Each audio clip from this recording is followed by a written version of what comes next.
Okay. So I had a question for you, Corinne, about memories. Mm-hmm. Do you ever recall memories where you're like watching the thing happen, except for you were actually there? So you were in your body, you know, seeing it from your eyes, experiencing it first person. But when you think about the memory, you're watching it almost like a TV show. Yeah, I can see it. Yeah, Adult memories or just childhood memories? all of it. It's anything can trigger it, but when I have a memory, I can just divert my gaze, and I can actually see what's in front of me, but I can also see what's going on in the memory. I can see, like, right now I'm thinking about my backyard when I was a kid and what it looks like. The sun, the way the sun would shine, um, sounds, I can hear the sounds. Yeah, I can see it and feel it and hear it. So I was really curious about that because often when I dream, I'm sort of seeing the dream, even though I'm in the dream, over the shoulder. It's like an over the shoulder in television or movies, where it's like I can see my ear, the back of my head, or I'm floating above myself. You know, the point of Huh. view is floating above myself. And that's common for my dreams to oscillate between first person and third person. But I realized, like, oh, well, a lot of my childhood memories, especially, are like that, where the point of view is hovering behind me, which which is crazy to think of. Yeah. Because am I clearly able to see the, how I look from behind? Not really, but yes. And I started talking to people and was informed by them, yes, I have plenty of memories where it's in third person. Also, I started looking at chat rooms online and people just posting questions about what it's called, or is it normal, or are they sick? And it's like, no, a lot of people admit that they realize that their memories are in a third person state. Wow. That led me to semantic memory versus episodic memory. So, as far as the meaning of semantics goes, semantic generally refers to linguistics, philosophy, logic associated with meaning or truth. Semantic memory is focusing on general knowledge about the world. Things like facts, concepts, and ideas are semantic memory. So it's almost directly correlated to, quote, the outside world. And then episodic memory is recollection of particular life experiences. So personally experienced things would be episodic memories. And I laugh out loud because episodic memory. I was just saying that my episodic memories are like a TV show, an episode of a TV show. Episodic memory. It's aptly named. I'm a little confused about that. Next on in my brain. Yeah. I like that. Have you ever heard of the Mandela Effect? Hold on a second. It's like I'm sitting here with my hand like squeezing, Squeeze that thought. Get it. Grab it. Squeezing, trying to find it, hold on to it, squeeze it. The Mandela Effect.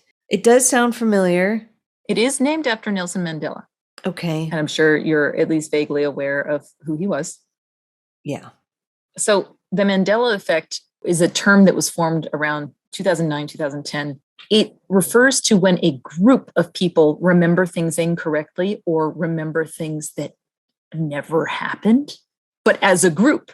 Okay. And this group doesn't have to be like one proximal group, where they're all near one another. It can be a smattering of people across the globe, but they all have the same misremembering. And so that's a relatively fresh term, right? 2009, It's kind of scary. God. So we just have to talk about the scaries.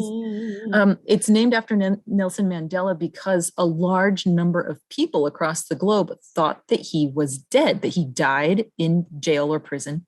And then they were surprised to find out when he did die 20 years after that he had died, because they already thought he was dead. Not that they just thought it, like, oh, I thought that guy was dead. Sometimes we'll see an older actor in a movie. My partner is, this is classic for him. Oh, this guy, I thought he was dead. Like, he's saying that all the time. you just assumed he might be dead because he was old before when you saw him in a thing, and he's old still now. But that doesn't mean that he is dead. But that they actually clearly remember Nelson Mandela dying on the news, that there was a funereal procession, that they believe that they saw video footage of his funeral. A large number of these people who all thought that Nelson Mandela had died said that they remembered this footage existing. So the theory of the Mandela effect kind of branches out into theoretical physics. Basically, if you follow the thread about the Mandela effect, not only is it just about psychology, how the brain works, neurology, but the theory then plays into a concept that we're all now familiar with because of Marvel movies, that there is a multiverse. Yeah. And that it should be considered that those memories aren't so much false as they are only true in one or some of the dimensions, but not others. And then other people believe that human brains simply aren't capable of indefinitely and infallibly creating memory. So basically that human memory is not infallible.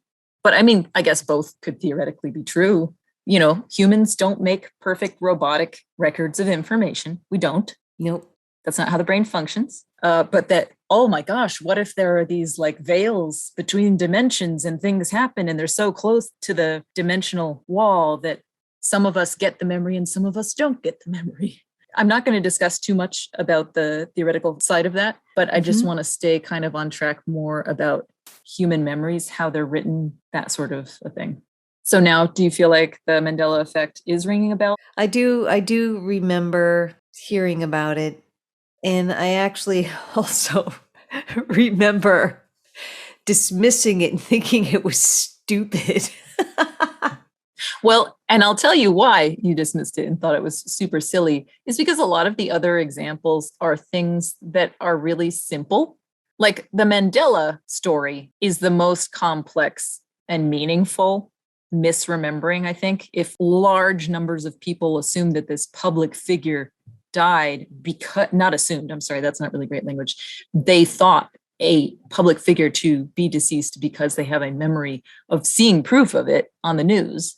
That's one thing. But a lot of the other examples, if you're to look it up on the internet, are nothing more than, didn't this logo used to be in this color? Nope, it didn't. Didn't this slogan used to have a dash in it? No, it doesn't. It never did. Didn't this character's name used to be spelled this way? No, it's like little things that aren't important enough to really get your attention and go, yeah, that's credible. But I think that's why it's not named like the Kit Kat effect. It's named the Mandela effect because the potential of it existing could be more important to human societies than simply thinking Kit Kat does or doesn't have a dash between the kit and the cat. You know, I don't care so much about that, but I do care about more strong imagery, you know, that applies to your personal life. Not just like, one of the examples is the Berenstain Bears, the storybooks for children.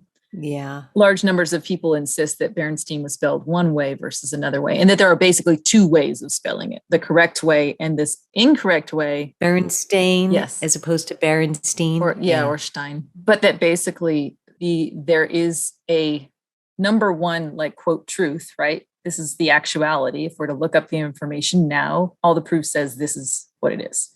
And then there's a secondary, like a runner-up that's like, so many people thought it that it's almost like it's true, except the proof isn't there. You know what I mean? Like that there's such a common misconception that it's accepted as truth. And to the point where it's like, well, so we have to then have a discussion about what makes something fact. It's a consensus. When there are enough people in a consensus that something is a certain way, it becomes a truth or a fact.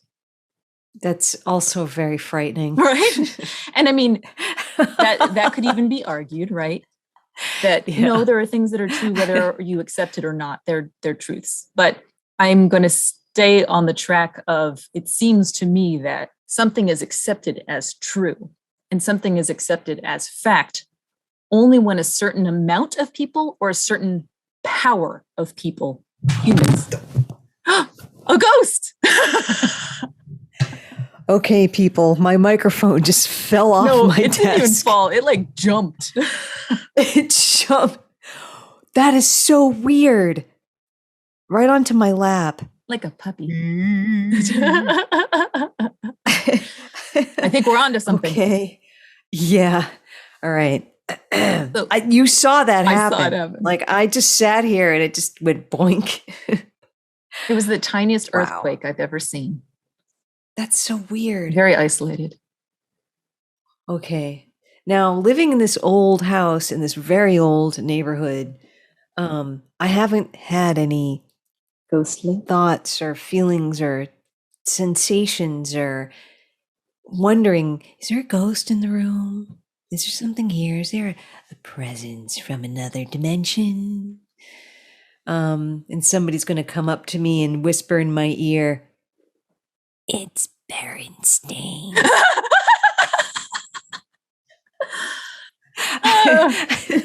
Yes. But it's Stein as opposed to Stain. From what I remember, Berenstein, or EI is pronounced I, and IE is E, like in German, as you know. But I don't remember Stain. Well, Is it? You want to know what's funny about that? Yeah. It's Berenstain. It is Sta인. It is. Mm-hmm. Now I'm stained. Wow. Okay. But the thing is I just wonder if it was misspelled in some places because that is a much more common spelling. Maybe. And that, I mean, unfortunately, this could even go back to like some racist or race-oriented history of names. The Stain, who's heard of Stain in a name? I've heard of Stein. Yeah. But the actual, like if you were to look at the cover of a book or look at the cover of even, they had an animated series, I think, for a while. It is Berenstein. So also the word bear is not in it, which you would just think it would be. Yeah, Baron. Now I'm curious, and I'm really curious about the history of it and if there was a name change at some point. Supposedly there was not. But the thing is okay. It's such, I think that's such a natural misnomer to create, to just assume, well, isn't it with an Stein? Because it's more familiar. And of course, we all want to err on the side of familiarity often. But so that's kind of like how deep does this go? Do we have to get into conspiracy theories? Like, I guess anything, especially in very entertaining, well-written psychological thrillers, you follow any tiny thread of inconsistency and that glitch in the matrix becomes like, the world isn't what you think it is. And it's possible. It's possible. But I mean, we could drive ourselves absolutely nuts even trying to figure that out. But it might be worth it in some instances. We can't know until we try to go down that rabbit hole, right? But if you get a ghost whispering to you that it's one versus the other, maybe that ghost is even misinformed. That's the thing. Who do you trust? You never know. And now, especially because I'm thinking on this topic, basically where I'm going to go with this is if we cannot 100% rely on our memories being 100% true, right? If we can't rely on the truth of our own memories completely, what do we trust? And that's when we default to, can someone else corroborate? Can someone else validate me, my perceptions, my experience, my memory? And that means that we're having to turn to outside sources to validate what's inside of us.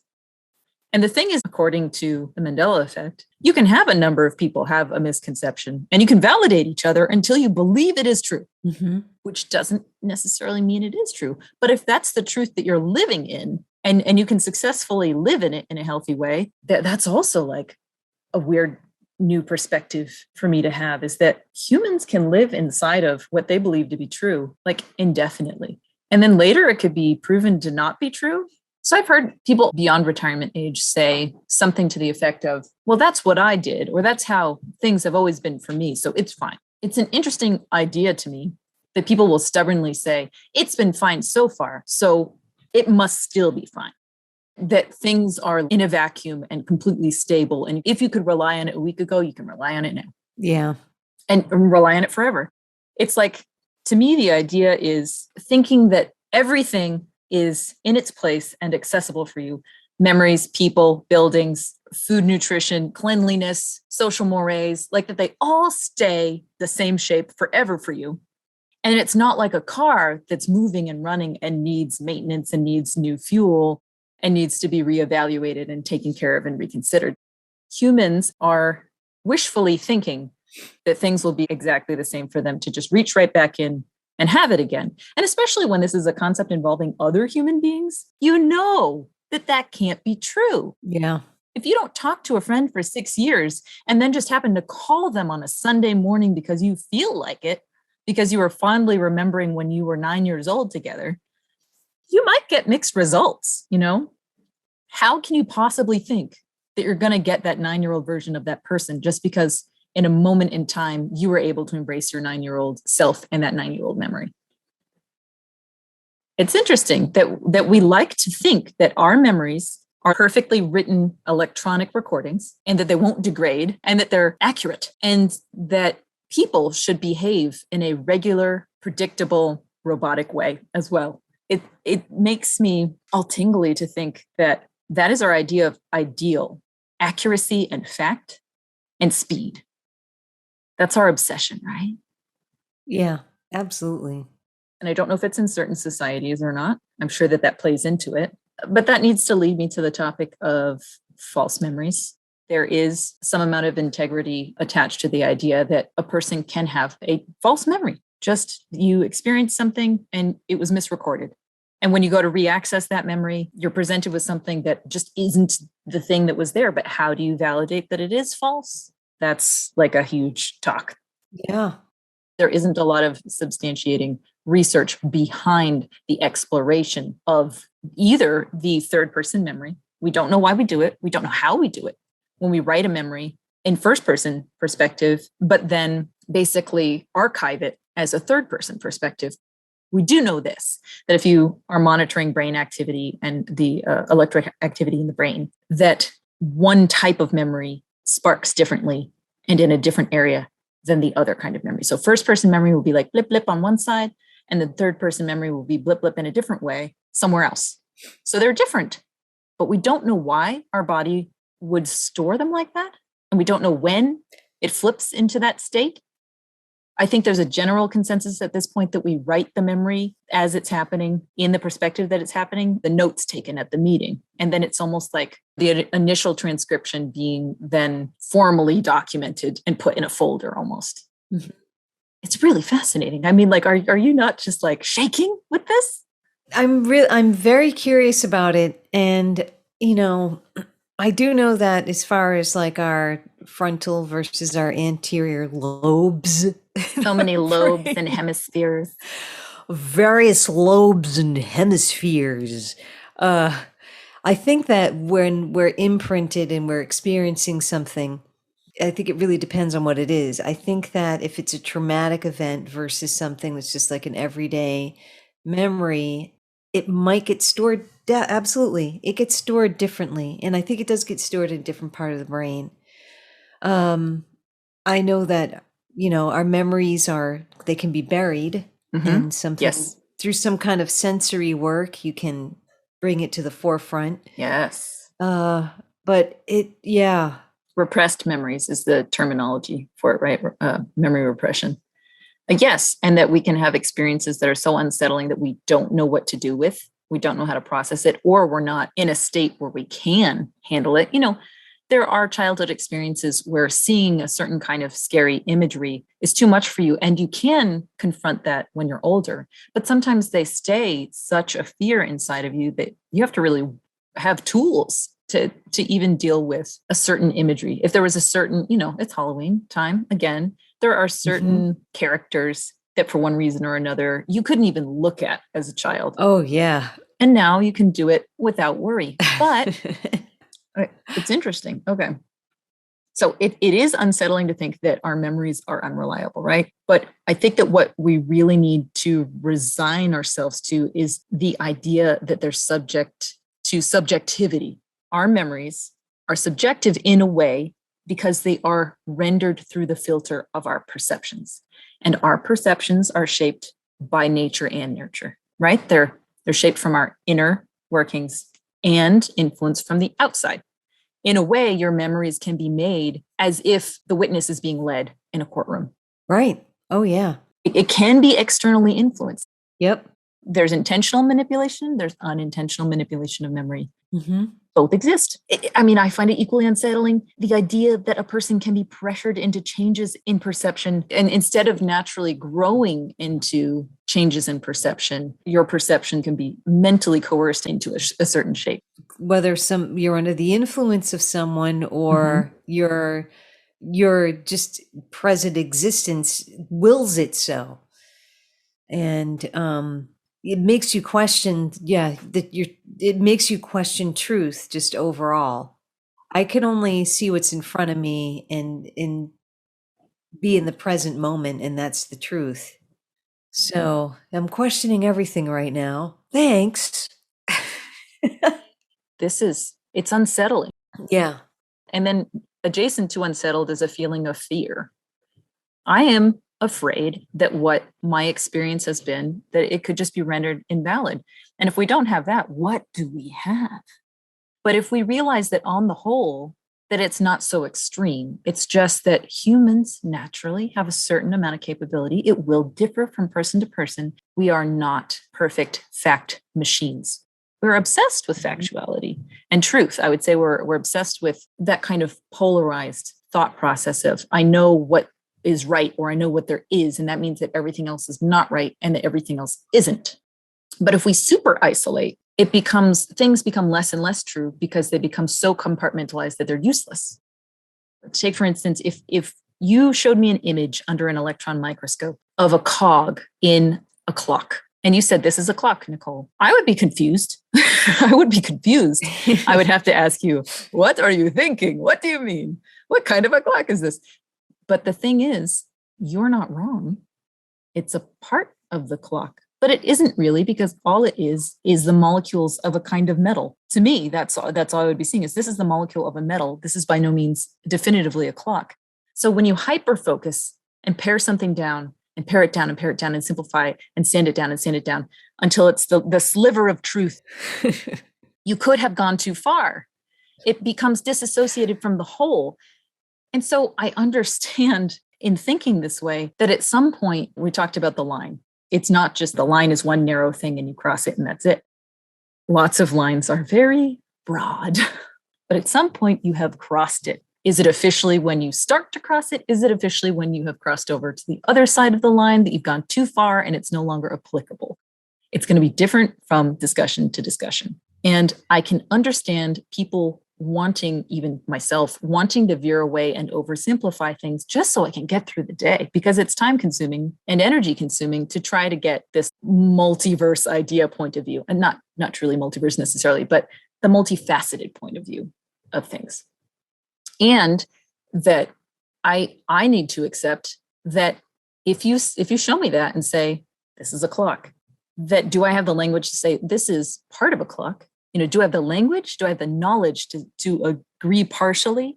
Or am I just going to go, that's not a freaking clock, Corinne. Stop bullshitting me.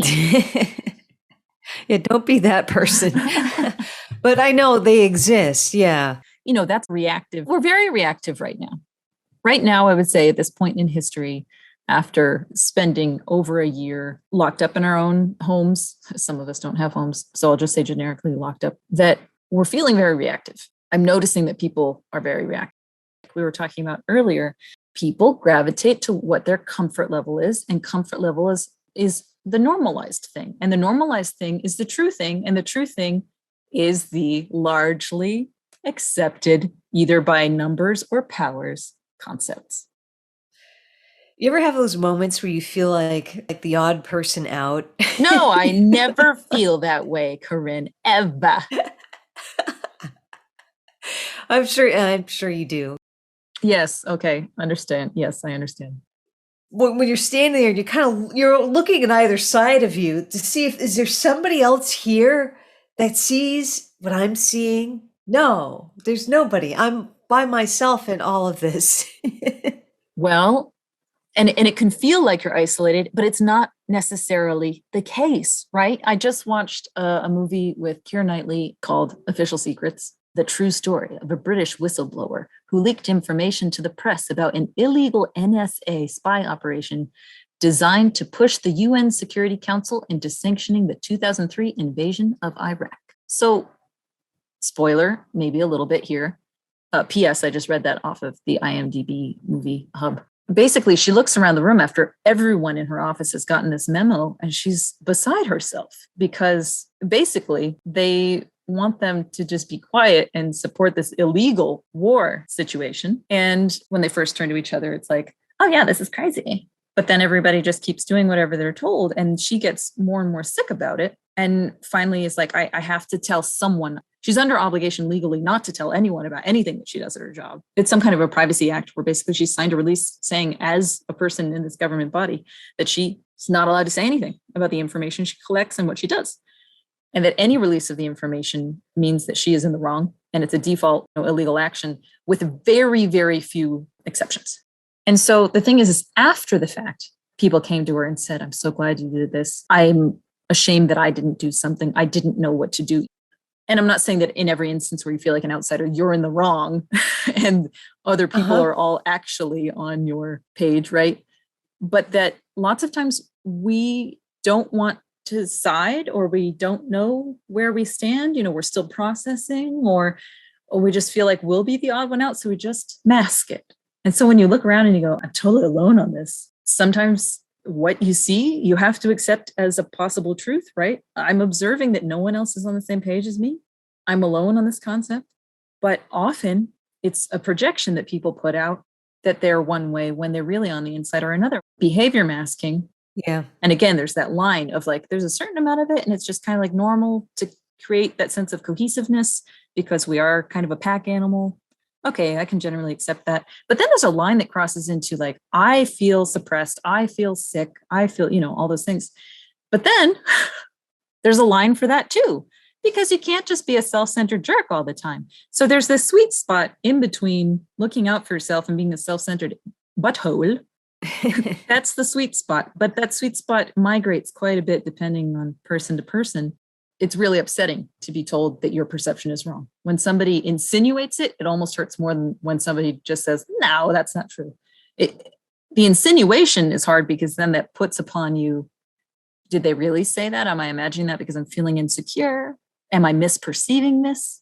Perception. Again, we're coming back to our own individual perceptions and how that will influence our concept of reality. And then we require validation of invalidation even.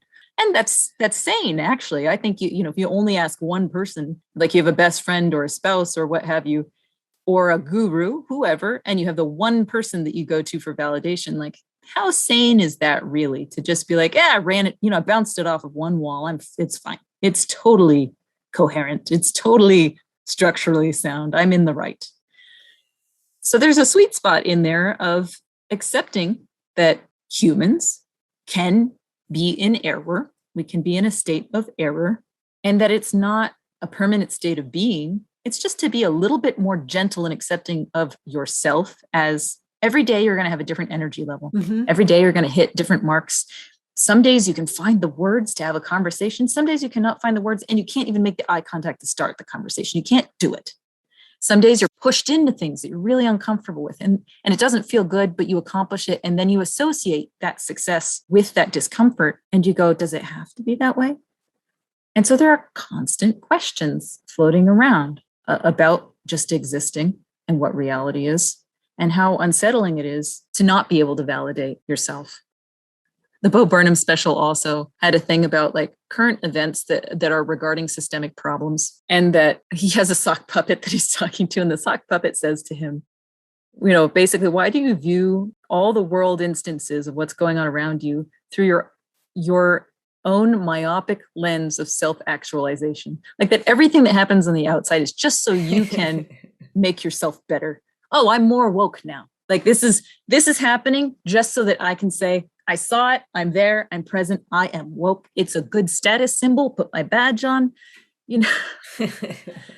And that having true empathy for things, I would say, is a great strength, but we can't have it all the time. There's a point where it becomes toxic to do nothing but see where everyone's coming from. Oh, I can see why he did that. He was wounded, his wounded inner child, all these things. I can see how there was a catalyst where he went in that direction, he or she, or they. I like to think of the men as villains. I need to rephrase that. I think it can become toxic at some point when you're overly full of sympathy and overly filled with empathy because it neglects the self. There's a certain amount of self that you have to maintain, but you are not the only thing on the planet. Yeah. So I'm going to circle back to writing memories. When we perceive something and we write it to memory, there are imperfections that can be made. There are even fabrications that can be made. Part of it is just being human, and some of it is internal or even external manipulation that influence the shaping of that memory. What I learned about memory activation is basically every time you think of a memory, when you see it in your mind's eye, where you sense it, when you make a memory and then access it again, you reactivate the memory. And it's almost like pulling out a photograph or pulling out a file. I said that before. It's almost like pulling out a file and you're handling it, right? And so the memory can become subject to a certain degree of wrinkling or minor damage because you just keep pulling it out and touching it and looking at it. So it can be subject to damage. You're reaccessing the memory over and over again. And old memories can change slightly over time because of that. So the idea that a memory is stable is just not supportable. So memories are not stable. They're not one thing that stay the one thing based on the research that stands today. Some people believe that basically, like if you have a memory of a spider and it startled you early on in life, or at any point you have a new experience and it startles you. So if you see a spider, it startles you, it looks scary, you reaccess the memory, it becomes magnified over time, or like, oh, those hairs are bigger, oh, the legs are longer, oh, the body is fatter, and it can kind of explode over time. And it can become bigger and scarier somehow. But also, if you tell a story, say, about an embarrassing event, and you incorporate some good humor into it, you can kind of rewrite that memory with that more relaxed emotion, that good humor about it, even though that's not what the memory was. You can then associate it, just kind of rub up against it until it transfers. So we can build up memories and make them bulkier than they were. Mm-hmm. And we can also kind of sand down memories and make it more smooth how we wanted it. But one thing seems to be true about the emotional triggering effect of memories is that supposedly, and this is funny because I always just thought I was a negative person, because a lot of my clear memories are of uncomfortable emotional trigger events. Not necessarily a huge deal, but just uncomfortable events. And research is stating that if you have a negative event in your life, the memory is more vivid and often more accurate. But that also, if you just have passionate memories that are associated with strong emotion altogether, even if you have a more positive association for the sentiment of the memory, it will be more vivid. It will be more accurate when it's first written. Oh, here's another interesting concept. Similar memories, so if a memory has similar content or concept to it, they're often stored near one another. Huh. And then it's not like steel compartments in your brain, so that those files can't interact with each other. Sometimes they kind of slip into one another and bleed into each other a little bit, and they affect each other. If there's such a similar flavor, we might experience something at the age of 10 and then have a really similar experience several years later. And they kind of create a hybrid memory with each other where we feel like they happened at the same time, but they didn't. Okay. I know that I have a really regular misremembering thing that happens for me. I don't know if I ever mentioned this to you. Primary colors, really saturated colors, I'll remember in opposite. So I think it's like, for some reason, like if somebody's wearing a green sweater, I might remember it as a red sweater and vice versa. And for some reason, it's just like those two distinctly highly saturated colors. It's not, like an olive sweater, I'm not going to think was like maroon necessarily. It's those really strong colors. And it has happened to me a lot. Kind of makes sense though. It's funny because then when you think of like how your mind is absorbing light, your eyes are absorbing light, and red and green, I think, are on opposite sides of a color wheel. Yeah. Isn't that where if you stare at the color and then you look at a white piece of paper, you see the inverse color? Mm-hmm. So I have in my memory, for some reason, with those two colors, they flop. And it's so vivid, the memory. I go, but I saw him in the red sweater. No, you didn't, Nicole.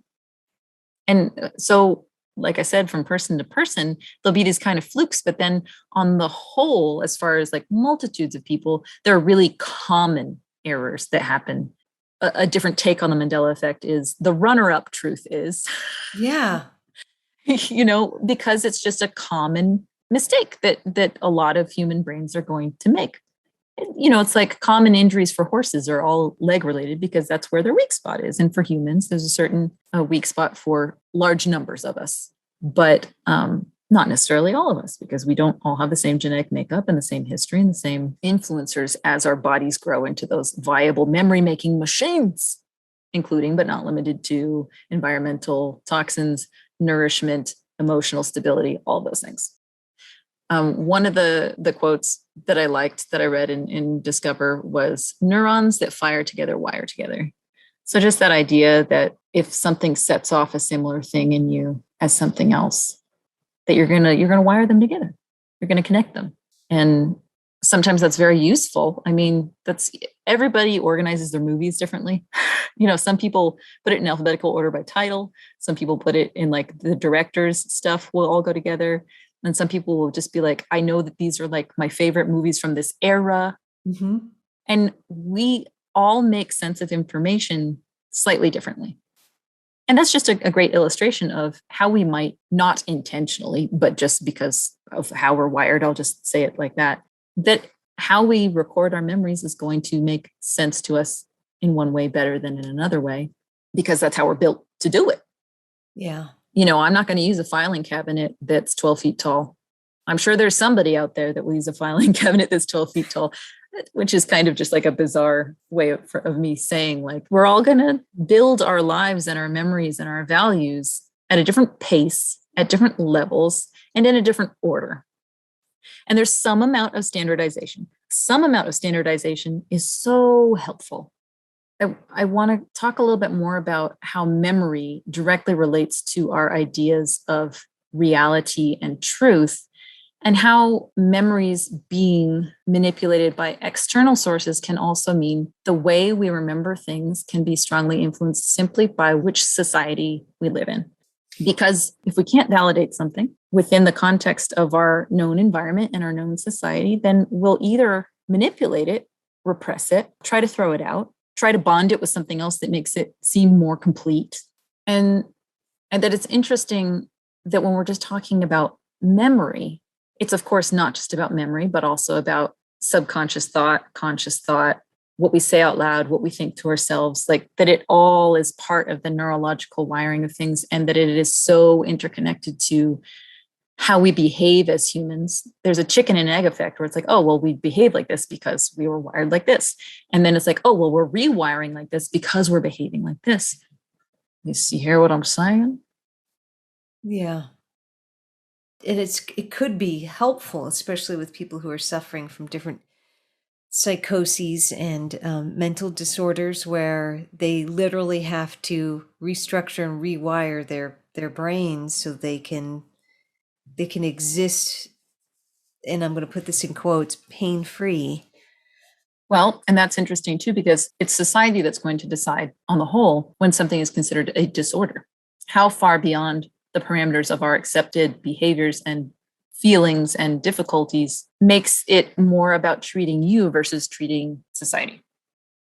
I'm seeing more and more mental health awareness quotes, advice all across social media. I really believe that there's an effort to normalize the concept of mental health being a true aspect of being a healthy person, and that it is to be respected and treated. But treatment of any kind of mental dis-ease is, where's the line? And then when does it become just a capitalist trend? Oh, well, mental health is a thing. Now it's like you have a new body part that I can tell you to be worried about. So like I can market to you all of these different therapies and all of these different medications for you to fit society, for you to fit this model of perfection. Based on the conversations I've had and the readings that I've done, my perception is in our society here, at least in US America, are obsessed with the idea that we can function like robots, that we can be perfect, and that we can identify when something else isn't perfect and either fix it or destroy it. a lot of the people that were talking about having memories in third person online that I read about, they were worried about their mental health. They were worried that something was wrong with them. We don't know enough about writing memories and reaccessing the memories to know if something is actually a sign of a problem. We just don't know. And humans want to know. We want to be in the know. We want to know that something's a fact. We want to be okay. And okayness comes from stability, right? But your memories aren't stable. Your moods aren't stable. Your energy levels are not stable. The earth is not stable. The concept of projecting a need for stability on the outside world is not something that we have to hold on to. For me personally, I feel like it is degrading my ability to have a healthy self-view and a healthy view of people in my life that I care about. Expecting them to be this sculpture of a person with a sculpted mental health. I mean, there's a lot of guilt wrapped up in when I'm depressed. I feel so bad that I can't step up to the plate, show up for other people, make it to things with the high energy that I feel like they deserve. I am trying to find ways of thinking and behaviors that can rewire to a degree that I believe is more healthy for me and more healthy for the people that I interact with. And I'm going to disappoint myself. I'm going to run out of time. I'm going to run out of energy. Other people are going to run out of time. They're going to run out of energy. But there are going to be days of the week where if somebody doesn't give me a phone call back and they told me they would, I'm going to take it very hard. Or I'm going to say, they're not professional. They don't know what they're doing. They don't know how to schedule. Or I'm just going to go, you're human. You missed the call. It's not a big deal. Call me tomorrow. You know, there are all these little things that can mean so much on one day and not mean a thing on another day. We're not stable. No, there's an ebb and flow. There's absolutely an ebb and flow to it all. And as far as, with mental health and how people are allowing themselves to be a little bit more vulnerable, especially, on social media. But, it's valid. People are becoming more apt to express themselves, and the need for not stigmatizing someone who is seeking help. And we don't have all the language that we need to approach people with conversations that need to be had. New concepts, we think of that as a historical thing, right? The thinkers of a certain era, the great scientific minds of a certain era. And it's like, well, that is continual. We're still developing. Yeah. And be gentle with yourself you're not a child, but you're still growing and you're still learning. And when you're talking to someone else, have enough empathy to realize that they're in the same state of being. Right. That they're still learning and that they're still vulnerable because they're human. That's very important. And being honest and being true, compassionate and empathetic and all of those things. Do you think that those traits are valued? I think that they are. I think that they probably could be implemented more. I think that some folks actually need to be reminded, and it can be in all of its forms. It can be very subtle, or it could even be, blatant, borderline on extreme. But yeah, our place in the world, I feel like, has really nothing to do with us. And sometimes we're in situations where we're just a variable in whatever equation is happening, and you're not the answer. Oh, that's interesting, because I think that I mentally veer on how can I answer this? Not can I have a retort, but like, how can I fathom being a part of a conclusion? How do I fit into all of this? I think I do still think that automatically about almost every situation. Like, how do I fit into it? And then sometimes it's not until long after that I go, oh, you're not obligated to be a part of this. Or maybe you shouldn't even be a part of this. It's so strange how habitual that feeling of inclusion is for me, that I'll include myself in things that I don't fit in. And that's actually been something was hard for me when I was thinking about what career path I should take when I was younger. I was interested in so many things, and I felt like all of those things connected to one another. Biology connects to language arts, and language arts connects to theater, and theater connects to visual arts, and visual arts connect to psychology, and it's like everything was very interconnected. And I was like, I have no idea what path to take. And I tend to hold a lot of things to be true at one time that seem to contrast each other. I mentioned earlier, if somebody doesn't call me back, I could feel deserted and sad, unimportant. I could be irritated at how unprofessional the person is, or I can be like, oh, it's just like we're human, gotta roll with the punches. Like, I'm here to support you. Sometimes I feel all three of those things at the same time, and they're all true. There are so many details. How can you bridge them all and know when you're doing right or not? And the truth is that we don't know. We don't always know that we're doing right. And all we can do is our best. But we need to not be lying to ourselves. That concept blows my mind. How literally do humans lie to themselves to the point where that lie becomes truth to that person? I think it happens a lot. But that's also related to memory writing. Yeah. If you remember something and you go, nope, that's not how that is supposed to be. And then you can totally fabricate something and live inside that fabrication. And you can get other people on board with the fabrication. Yeah, that's terrifying. I'm terrified. Yeah. You think of the colossal amount of injustice that has occurred and what was held against other human beings based on the mishmash of memory information that people provide that's accepted as fact and truth. And we're still not out of that yet. We're still evolving. It's still happening. Mm-hmm.